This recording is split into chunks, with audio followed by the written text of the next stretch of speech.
नमस्कार। आप देख रहे हैं विस्डम इंडिया न्यूज़। स्वागत है आपका कार्यक्रम आज के इतिहास में। सबसे पहले जानिए आज के बारे में। आज तारीख है 3 अगस्त 2025, दिन रविवार। हिंदी कैलेंडर वैदिक पंचांग के अनुसार आज शुक्ल पक्ष की 9वीं तिथि है। विक्रम संवत के अनुसार सन 2082। तो आइए बात करते हैं 3 अगस्त की।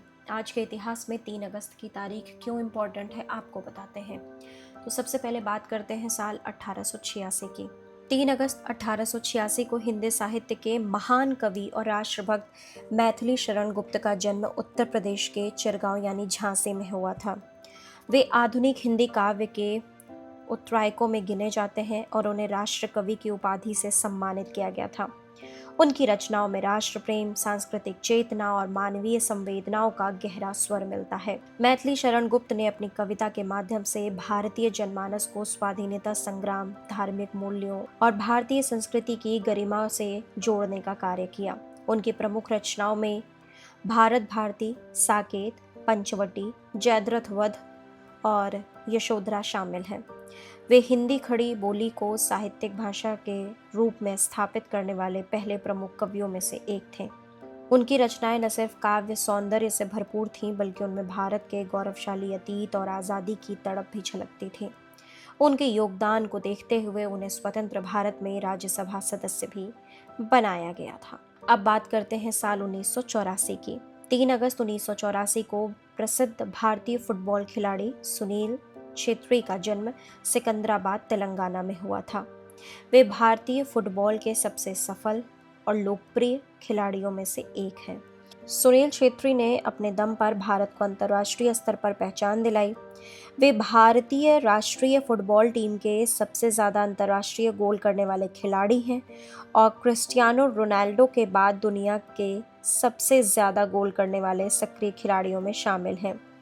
छेत्री ने मोहन बागान, बेंगलुरु एफसी और कुछ विदेशी क्लबों के लिए भी खेला है। उन्होंने अपनी कप्तानी में भारत को कई अंतर्राष्ट्रीय टूर्नामेंट जिताए और फुटबॉल को भारत में एक नई पहचान दिलाने का कार्य किया। वहीं सुनील छेत्री को उनके उत्कृष्ट प्रदर्शन के लिए उन्हें अर्जुन पुरस्कार 2011, पद्मश्री 2019 और कैप्टन ऑफ द डिकेड जैसे कई सम्मान मिल चुके हैं। अब बात करते हैं साल 1985 के। 3 अगस्त 1985 को बाबा आमटे को जनसेवा के क्षेत्र में रेमन मैग्सेसे पुरस्कार से सम्मानित किया गया। यह पुरस्कार उन्हें कोढ़ यानी कुष्ठ रोगियों और समाज से वंचित वर्गों के लिए उनके असाधारण समर्पण और सेवा कार्यों के लिए प्रदान किया गया। बाबा आमटे ने अपना पूरा जीवन मानव सेवा, सामाजिक न्याय और समानता को समर्पित किया। उन्होंने आनंदवन नामक आश्रम की स्थापना की, जहां कोढ़ रोगियों को इलाज, पुनर्वास और सम्मानजनक जीवन जीने का अवसर मिला। उनका मानना था कि समाज से बहिष्कृत और उपेक्षित लोगों को मुख्यधारा से जोड़ना ही सच्ची सेवा है। रेमन मैग्सेसे पुरस्कार, जिसे एशिया का नोबेल कहा जाता है, उससे सम्मानित होकर बाबा आमटे ने न केवल भारत बल्कि पूरी दुनिया में करुणा, मानवता और सेवा का आदर्श प्रस्तुत किया। उनका जीवन आज भी निस्वार्थ सेवा और साहसिक सामाजिक बदलाव की मिसाल बन गया है। अब बात करते हैं साल 1993 की। 3 अगस्त 1993 को प्रसिद्ध आध्यात्मिक गुरु और वेदांत के प्रचारक स्वामी चिन्मयानंद का निधन हुआ। वे अद्वैत वेदांत के एक प्रमुख संत थे, जिन्होंने जीवन भर भारतीय संस्कृति, धर्म और आध्यात्मिक ज्ञान के प्रसार का कार्य किया। स्वामी चिन्मयानंद ने चिन्मय मिशन की स्थापना की, जो आज भी भारत और विदेशों में वेद, उपनिषद, भगवद गीता और सनातन धर्म के प्रचार प्रसार में सक्रिय है। वे अत्यंत सरल भाषा में गूढ़ दार्शनिक बातों को समझाने के लिए जाने जाते हैं। उन्होंने युवाओं और शहरी शिक्षित वर्ग को वेदांत की ओर आकर्षित किया और उन्हें आत्मबोध की राह पर प्रेरित किया। उनकी शिक्षाएं आज भी ध्यान, सेवा और ज्ञान के माध्यम से जीवन को सकारात्मक दिशा देने वाली मानी जाती हैं। स्वामी चिन्मयानंद का योगदान भारतीय आध्यात्मिक चेतना के पुनर्जागरण में अविस्मरणीय है। अब बात करते हैं साल 2004 की।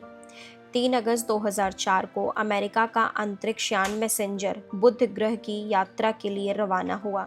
यह यान नासा द्वारा भेजा गया था और इसका उद्देश्य था बुध ग्रह की संरचना, भूगोल, वातावरण और चुंबकीय क्षेत्र का विस्तृत अध्ययन करना। मैसेंजर यान का पूरा नाम था mercury surface space environment geochemistry and ranging. यह यान बुध ग्रह के कक्षा यानी ऑर्बिट में पहुंचने वाला पहला अंतरिक्ष यान बना, जिसने ग्रह की सतह की हजारों तस्वीरें ली और कई अहम वैज्ञानिक जानकारियां प्रदान की।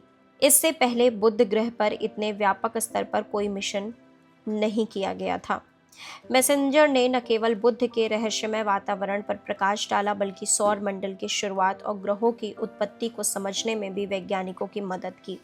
यह मिशन 2015 तक सक्रिय रहा और अंततः बुध की सतह से टकराकर समाप्त हुआ, लेकिन अपने पीछे विज्ञान की अमूल्य धरोहर छोड़ गया। अंत में बात करते हैं साल 2006 की। 3 अगस्त 2006 को संयुक्त राज्य अमेरिका ने स्पष्ट रूप से घोषणा की कि वह भारत को यूरेनियम एनरिचमेंट और पुनः प्रसंस्करण तकनीक यानी रिप्रोसेसिंग टेक्नोलॉजी में कोई सहायता नहीं देगा। यह बयान उस समय आया जब भारत और अमेरिका के बीच असैन्य परमाणु सहयोग समझौता यानी Indo US civil nuclear agreement पर चर्चा चल रही थी।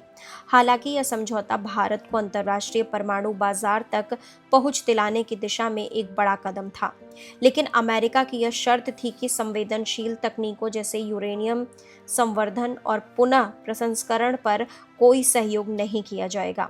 अमेरिका की यह नीति परमाणु अप्रसार यानी नॉन प्रोलिफरेशन के सिद्धांतों के अंतर्गत थी, क्योंकि यूरेनियम संवर्धन का उपयोग न केवल ऊर्जा उत्पादन बल्कि परमाणु हथियार निर्माण में भी किया जा सकता है। तो वहीं इस फैसले से भारत की स्वायत्त परमाणु नीति को बरकरार रखने की जरूरत को और अधिक मजबूत किया और यह स्पष्ट कर दिया कि भारत को इन क्षेत्रों में आत्मनिर्भरता ही विकल्प के रूप में अपनानी होगी। यह घटनाक्रम भारत की परमाणु कूटनीति और रणनीतिक संतुलन की दिशा में एक अहम मोड़ साबित हुआ।